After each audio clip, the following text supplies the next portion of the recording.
Dalam rangka penyusunan RKPD Kabupaten Rejang Lebong tahun 2025 Musrembang yang bertema peningkatan pemerataan infrastruktur dan layanan dasar bertempat di Gedung Serbaguna Rejang Lebong pukul 9 waktu Indonesia Barat Selasa 5 Maret 2024. Musrenbang dibuka Wabub, Hendra Wahyudiansyah, SH serta dihadiri staf ahli Gubernur Bidang Ekonomi, Keuangan dan Pembangunan, M. Ikhwan, SH, MH. Sekda, Yusran Fauzi, ST, para kepala dinas instansi, para camat dan tokoh masyarakat. Termasuk tamu undangan dari kabupaten tetangga. Di antaranya, Wabub Kepahyang, Haji Zurdinata, S.I.P. MM dan Kepala Bapeda, M. Solihin. Serta Bapeda Kota Bengkulu, laporan Ketua Pelaksana Kepala Bapeda Kabupaten Rejang Lebong Hirdes Lapendo mengatakan.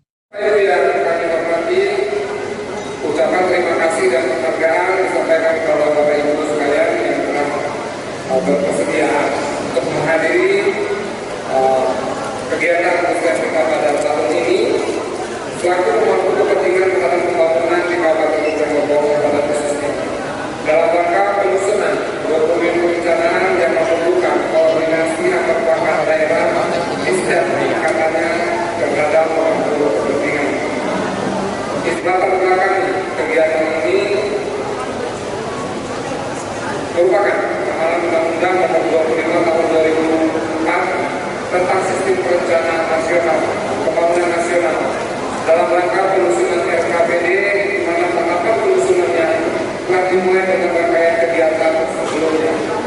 Pada musrembang di tingkat kecamatan yang dilakukan pada tanggal 29 Januari hingga 6 Februari yang lalu, di mana di dalam masa kegiatan ini kami melakukan penilaian dalam pelaksanaan musrembang dengan mempertimbangkan keterwakilan kepesertaan ketuntasan inputan usulan di dalam aplikasi SIPD serta tingkat koordinasi atau feedback atas hasil musrembang dan mensosialisasikan cara penginputan ke desa dan kelurahan karena ada fungsi pembinaan di tingkat kecamatan. Selanjutnya Bupati Rejang Lebong dalam hal tersebut diwakili Wakil Bupati Rejang Lebong Hendra Wahyudiansyah SH menjelaskan, musrenbang ini merupakan tahapan perencanaan dengan pendekatan berjenjang mulai dari desa, kelurahan, kecamatan, dan reses anggota DPRD sampai ke kabupaten untuk menyerap aspirasi masyarakat. Sebagai masukan untuk kabupaten, provinsi dan pusat, kata Wabub. Ketika diwawancara oleh tim Media Center Rejang Lebong, Wakil Bupati Rejang Lebong menjelaskan. Materi tadi Pak, seperti apa Pak yang infrastruktur yang diharapkan tadi supaya dibawa oleh provinsi tadi Pak? Ya, jadi yang kita usulkan ada beberapa poin, beberapa item yaitu pembangunan di Rejang Lebong yang berkaitan langsung dengan provinsi dan juga ada 2 item yang berkaitan dengan pusat. Nah makanya harapan kita melalui jembatan anggota DPR yang terpilih atau yang sekarang ada di Provinsi Bengkulu dapat membantu mensupport bagaimana 7 item yang disampaikan untuk Kabupaten Rejang Lebong dapat dilaksanakan.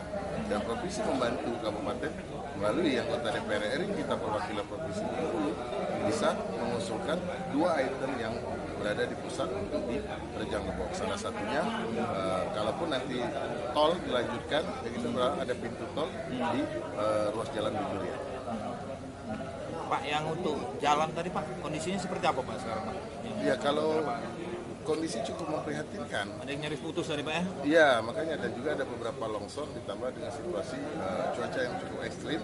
Nah ada beberapa jalan longsor, makanya ini harapan kita pemerintah provinsi pun bisa lebih memperhatikan situasi di Rejang Lebong saat ini mewakili daripada anggota DPR yang ada saat ini. Beberapa tahun kemarin itu Dinas Pekerjaan Umum juga sudah menyampaikan list beberapa infrastruktur milik provinsi yang berada di Kabupaten Rejang Lebong yang butuh perbaikan. Namun sampai saat ini langkah perbaikan pun belum dilakukan seperti Jalan Sukawati, Jalan Abu Ghani segala macam. Seperti apa? Ya itu makanya kita harapkan dari perwakilan kita DPR provinsi yang 9 orang. Jadi artinya bagaimana menggunakan dana pokir mereka. Kalau itu dilaksanakan, insya Allah kan semua beres. Jadi berbagi wilayah. Misalnya si A ngambil bagian mana, B ngambil bagian mana, itu akan beres semua. Nah, tapi ini memang harus dilakukan komunikasi yang cukup intens, lebih fokus dan mengerucut lagi bagaimana pembangunan jalan di Rejang Lebong ini dapat ditindak. Gubernur Bengkulu yang diwakili staf ahli Gubernur, M. Ihwan, SH, MH menyampaikan amanat tertulis Gubernur, Dr. Haji Rohidin Mersyah. Ini musrenbang kabupaten pertama di Provinsi Bengkulu. Diharapkan dapat menghasilkan produk perencanaan pembangunan daerah selaras, terintegrasi serta dilaksanakan secara holistik sesuai kewenangan masing-masing, jelas Ihwan. Dikatakan, penyusunan RKPD 2025 harus berfokus pada prioritas pembangunan infrastruktur dan program layanan dasar, serta betul-betul memiliki manfaat besar bagi masyarakat. Sebagai bentuk dukungan Pemprov telah mengalokasikan anggaran APBD senilai Rp39,95 miliar yang tersebar di beberapa OPD. Ditambah dana APBN senilai Rp5,4 miliar pada satuan kerja kementerian maupun satuan tugas pembantuan. Diharapkan dukungan ini dapat mempercepat pemulihan ekonomi daerah dan meningkatkan kesejahteraan masyarakat, demikian Gubernur. Ketika diminta penjelasannya staf ahli Gubernur, M. Ihwan, SH, MH mengatakan. Itu pertama kali atau gimana Pak? Enggak, sekarang kan jadwalnya musrenbang kabupaten kota. Ya, nah, kita memang terjadwal sampai dengan minggu ke-4 Maret. Nah, Kabupaten Rejang Lempeng dengan Kota Bengkulu itu yang pertama hari ini. Oh, yang pertama ya, yang pertama hari ini. Kemudian besok disusul Kabupaten Bengkulu Utara. Nanti sampai di terjadwal itu sampai minggu ke-4, baru sekitar minggu ke-2 April nanti musrenbang tingkat provinsi. Untuk kegiatan musrenbang diserahkan oleh Jalbong di pertama hari ini kan, itu seperti apa tanggapan itu Pak dari mewakili gubernur ya Pak?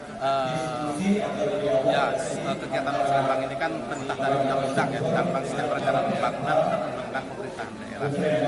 Kegiatan ini memang setiap tahun dilaksanakan untuk menyusun rencana kerja pemerintah daerah tahun berikutnya. Tahun ini menjadi sangat strategis karena apa? Tahun depan sudah kepemimpinan yang baru, meskipun mungkin yang terpilih masih incumbent atau yang lain, tapi sudah pemerintahan yang baru tahun depan disusun tahun ini. Maka mananya sangat strategis. Tanggapan untuk penilaian hari kegiatan hari di Rejang Lempeng seperti apa tanggapan itu Pak? Alhamdulillah seperti biasanya berjalan sangat baik. Mudah-mudahan nanti sampai ke akhir nanti kan ada forum tanya jawab dan lain sebagainya. Nah, cuman kita berharap ke depan aktifan dari anggota DPRD Kabupaten yang mewakili Kabupaten Rejang Lempeng yang hidup di provinsi itu harus lebih ditingkatkan. Seharusnya mereka hadir bersama-sama. Begitu juga dengan musrenbang di kecamatan. Seharusnya anggota DPRD dari Rejang yang mewakili kecamatan yang dapilnya di kecamatan harusnya hadir. Jadi perencanaan pembangunan itu nyambung sama mereka yang merupakan wakil dari masyarakat. Izin Pak, di samping itu Pak, kemarin kan sudah keluar perda untuk retribusi parkir ya kan, yang di baru tanggal 29 Maret. Ada nggak imbauan khusus untuk khususnya di daerah-daerah di Rejang Lempeng termasuk untuk parkir, penerapan parkir di Rejang Lempeng? Parkir itu kan sesuai dengan undang-undang pajak itu merupakan kewenangan dari pemerintah kabupaten kota. Jadi silakan pemerintah kabupaten kota mengatur karena itu harus dituangkan dalam bentuk perda. Yang jelas jangan sampai terbitnya peraturan karena perubahan tarif dan lain sebagainya membuat katakanlah mungkin semacam keterguncangan di masyarakat, Pak. Harus disosialisasikan yang baik sehingga penerapan dari perda yang keluar terkait dengan tarif tidak menerangkan masyarakat dan tidak menimbulkan semacam disabilitas. Artinya pelayanan harus dilakukan baik sesuai dengan aturan yang sudah dibuat, ya? Jangan sampai melenceng ya? Ya, karena terkait dengan parkir ini kan sifatnya itu pajak ya, dia bukan retribusi, dia pajak ya, undang-undang yang berhak untuk memungkutnya adalah pemerintah kabupaten kota. Provinsi sifatnya hanya sebagai pihak yang mengawasi pelaksanaan. Berdasarkan surat edaran itu masih sama seperti sebelumnya ya, penarikan retribusi untuk motor 1.000, mobil 2.000 atau gimana Pak? Itu bukan retribusi ya, saya ingat itu pajak. Oh pajak ya, itu pajak ya. Parkir itu pajak bukan retribusi karena beda makna pajak dengan retribusi. Kalau retribusi itu harus ada kontra prestasi. Ya. Nah, jadi kita butuh retribusi tapi kita nyiapkan apa? Itu bukan seperti itu. Itu retribusi. Kalau pajak mana ada beda. Jadi kita kalau bisa laksanakan yang baik. Iya. Satu lagi ada orang surat undang-undang Rejang Lempeng bakal digodok menjadi kota madya. Nah, ini seperti apa? Sudah lanjut Pak. Rejang Lempeng bakal jadi kota madya kemarin. Kemarin pernah diwacanakan seperti itu. Kita lihat dari beberapa sisi lah ya, istilahnya positif negatifnya. Cuma sementara kemarin masih sebatas kota. Artinya sudah kalau menurut dari pandangan gubernur sini atau kota provinsi sudah layak untuk menjadi kota madya. Itu kan Kota Madia yang kota administratif ya. Kota administratif kalau dibandingkan dengan kota administratif di provinsi lain, saya pikir cukup lah ya.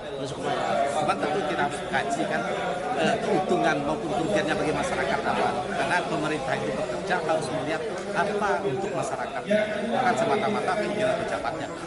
Kalau bicara kendala saat ini, kendalanya apa di Rejang Lebong sehingga masih butuh proses panjang lagi atau wacana di Rejang Lebong? Ada nggak Pak? Yang dijelaskan seperti ini, tahun ini kan barusan selesai pemilihan legislatif, ya, jadi anggota DPRD nanti akan mungkin mengalami perubahan yang ada yang berganti kan seperti itu. Mereka representasi masyarakat. Masyarakat itu menghendaki apa? Masyarakat itu menghendaki tetap dalam bentuk pemerintahan kabupaten atau dalam bentuk pemerintahan kota administratif. Jadi nanti diserahkan ke masyarakat. Ya. Dari tim Media Center Rejang Lebong melaporkan.